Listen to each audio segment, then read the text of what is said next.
Independent ആയിട്ട് as A structurally independent ആയി നിൽക്കുന്നത് ജുഡീഷ്യറി മാത്രമേ ഉള്ളൂ. പക്ഷേ ജുഡീഷ്യറിയുടെ ഉള്ളിലും ഇതേ അഭിപ്രായം ഞാൻ തിയോക്രാറ്റിക് ജഡ്ജ്മെൻറ്റ്സ് എന്ന് പറയുന്ന തിയോക്രാറ്റിക് ജഡ്ജിങ്ങിലൂടെ ഉണ്ടാകുന്ന തിയോക്രാറ്റിക് ജഡ്ജ്മെൻറ്റ്സിൻ്റെ സംഖ്യ കൂടി വരികയാണ്. ഈയിടെ Devinder Singh versus state of Punjab എന്നുള്ള സുപ്രീം കോടതി ജഡ്ജ്മെൻറ്റിൽ വർണ്ണത്തിനെ പുകഴ്ത്തി, വർണ്ണവ്യവസ്ഥയെ പുകഴ്ത്തി, അത് കാസ്റ്റ് അല്ല, അതൊരു നല്ല സിസ്റ്റമാണ്, it brings the best out of every one supreme കോടതി പറയുകയാണ്. അങ്ങനെ മറ്റ് ജഡ്ജ്മെൻറ്റ്സും ഉണ്ട്.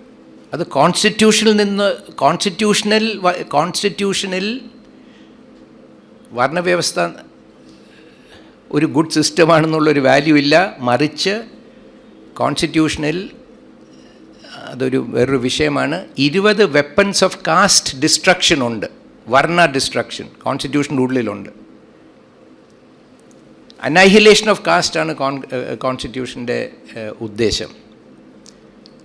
കോൺസ്റ്റിറ്റ്യൂഷൻ അനൈഹിലേറ്റ് ചെയ്യാൻ ഉദ്ദേശിക്കുന്ന ഒരു വർണ്ണവ്യവസ്ഥയെ ഒരു നല്ല കാര്യമാണ് എന്ന് പറയുന്ന ഒരു സുപ്രീം കോടതി ഡിസിഷൻ നമ്മുടെ മുമ്പിൽ ഇരിക്കുകയാണ്. ഞാൻ വ്യക്തിപരമായി ജഡ്ജസിനെ പറയല്ല, നമ്മൾ ഇതൊരു ഒരു സോഷ്യൽ സിസ്റ്റമാണ്, ഒരു സോഷ്യൽ ചേഞ്ചാണ്, ഒരു സ്ട്രക്ചറാണ്, സ്ട്രക്ചറൽ ചേഞ്ച് നടക്കുകയാണ്. ഇപ്പോൾ നമ്മൾ നാഷണൽ ലെവലിൽ നോക്കിക്കഴിഞ്ഞാൽ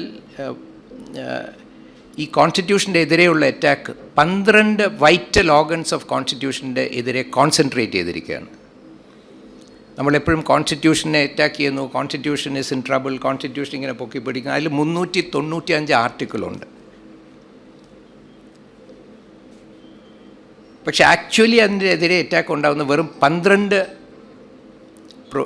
സെറ്റ്സ് ഓഫ് ഒരു 7 സ്പെസിഫിക് റൈറ്റ്സും 5 പ്രത്യയശാസ്ത്രമായിട്ടുള്ള കോൺസ്റ്റിറ്റ്യൂഷണൽ പ്രിൻസിപ്പിൾസിനെതിരെയാണ് അറ്റാക്ക് നടക്കുന്നത്. അതിൽ വളരെ സുപ്രധാനമായിട്ടുള്ളത് ഫ്രീഡം ഓഫ് സ്പീച്ച് ആൻഡ് എക്സ്പ്രഷനാണ്. ആ ഫ്രീഡം ഓഫ് സ്പീച്ച് ആൻഡ് എക്സ്പ്രഷനാണ് പ്രസ്സിനെ പ്രൊട്ടക്റ്റ് ചെയ്യുന്നത്. അപ്പോൾ ഈ attack on article 19(1)(a freedom of speech and expression is an attack on the freedom of the press, because our freedom illada press cannot survive. appo ee 7 specific fundamental rights which are under concentrated attack endana. One, liberty under article 21, individual liberty. Article 21 പറയുന്നത് we all have the right to life and personal liberty. അതെങ്ങനെയാണ് attack നടക്കുന്നത്? Through selective, false and arbitrary use of police power and prosecutorial power, targeted at people who are questioning or oppose to the take over of India by Hindu Rashtra. Hindu Rashtra വാസ്തവത്തിൽ ഒരു rebel സ്റ്റേറ്റാണ്, rebel state, rebelling against a constitution. From a constitutional point of view republic ഉണ്ട്, ഒരു rebel state ഉണ്ട്. They have taken over half the population. They have taken over 21 states and union territories. They have captured power at the center.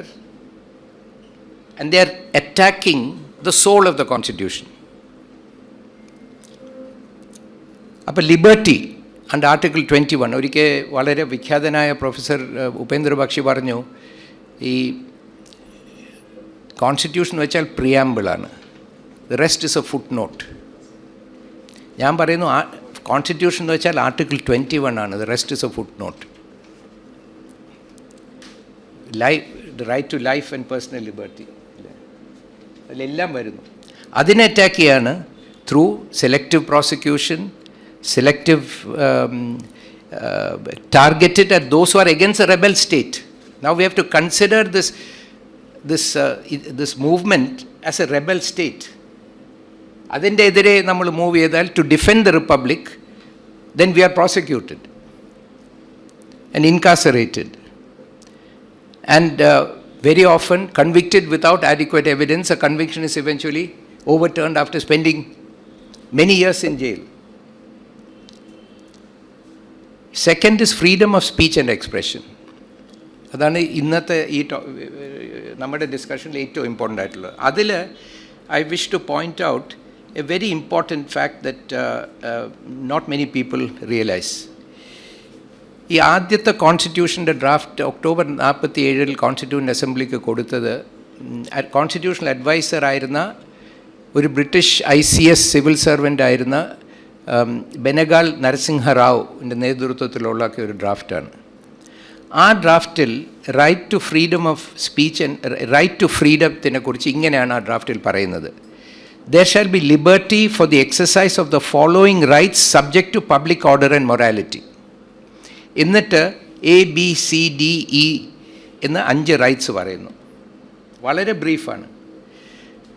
The right of every citizen, and number A, the right of every citizen to freedom of speech and expression, to assemble peaceably and without arms, to form associations or unions, to move freely throughout the territories of the federation, the right of every citizen to reside and settle in any part of the territories.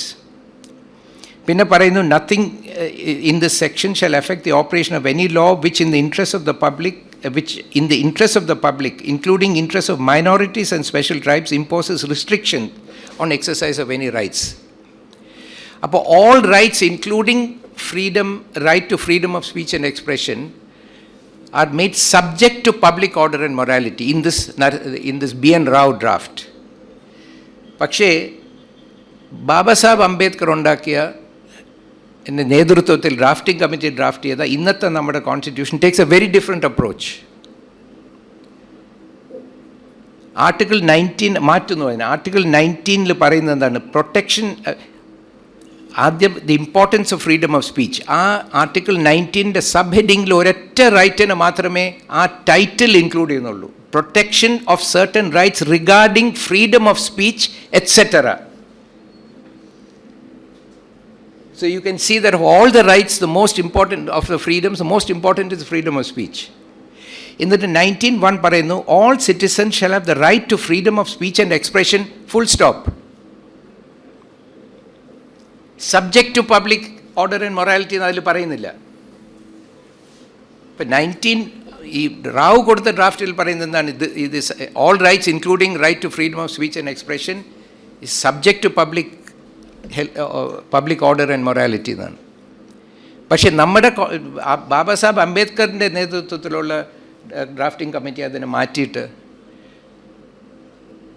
where our own Madam Dakshayani Velayathan was a member, she was one of those who made this change.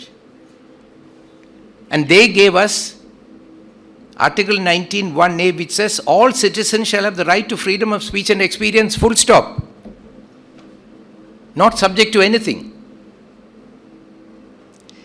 Separately, Article 2 പറയുന്നു, nothing in subclause A of clause 1 shall affect the operation of any existing law or prevent the state from making any law, in so far as such law imposes reasonable restrictions on the exercise of the right conferred by 19(1)(a) in the interest of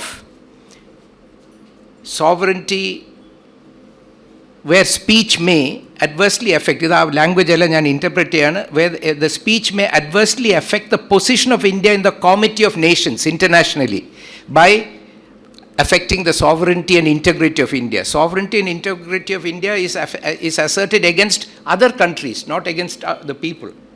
We have sovereignty, we are a country, so other countries should not dictate to us. This is our territory, do not enter it. So if you make a speech which affects India's position in the world order, in the Committee of Nations, by questioning India's sovereignty and its territorial integrity, or the security of the state, internationally, the state of India, or friendly relations with foreign states, then that speech reasonable restrictions can be put through legislation in those three circumstances. Second, where speech may adversely affect 3 aspects of domestic tranquility. Number 1, public order, domestic, inside the country, public order. Number 2, decency. Number 3, morality. there must be a direct, perceptible, real, immediate impact. The American standard on freedom of speech is imminent lawlessness. If speech causes imminent lawlessness that cannot be stopped, then that speech can be prohibited, but not if the threat to public order, decency or morality is distant or remote and cannot be proved. Third, so we had speech that may, speech including by the press, if it affects the position of India in the Committee of Nations, it can be restricted as necessary to prevent that. Second, where it may adversely affect three aspects of domestic tranquility: public order, decency or morality. Third, where speech constitutes three types of crimes. Criminal speech can be restricted reasonably. What are those three crimes? Contempt of court, defamation, or incitement of an offense.